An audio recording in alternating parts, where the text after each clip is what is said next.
when I think about this Mountain Dew car, I mean, I won 24 races in this car. Darrell Waltrip accomplished everything there was and is to accomplish in NASCAR. This is 91. 84 career wins, 3 championships, and the limitless love of loyal fans. I've been blessed. You know, when I was a kid growing up in Owensboro, Kentucky, I kind of had this dream that someday I might be a race car driver.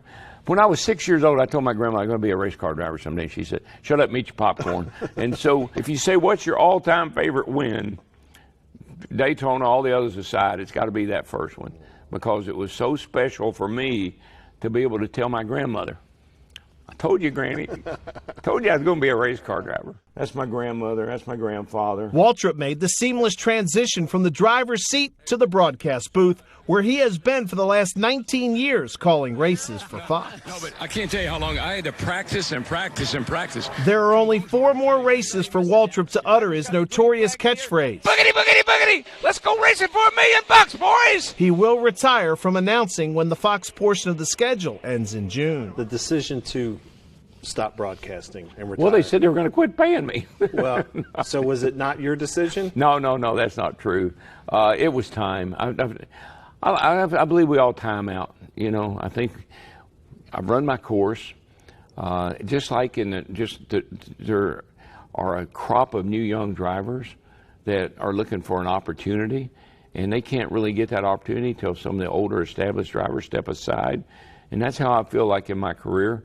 There are a lot of new, young, energetic analysts that would like to do what I do. Retiring from a second career in NASCAR has Darrell reflecting on his 5 decades associated with what he calls the greatest sport, filled with just good people. But the hardest thing is we all live over in the motor coach lot. I hang out with the drivers every week. They see me, I see them. And I've had them knock on my door and say, "Hey, I don't appreciate what you said about me today." You want to be everybody's friend. You want everybody to like you. You want everybody to think you're the greatest guy that's ever done TV. You're the greatest analyst that's ever lived. But that ain't going to happen. You walk a fine line between trust, friendship, and telling it like it is. Since making his announcement, he does get the obvious question of, what's next? I have 2 beautiful daughters. They're both married. We have our first grandchild, Louisa. She's 15 months old. Things are, you know, I'm in the car business back in Franklin.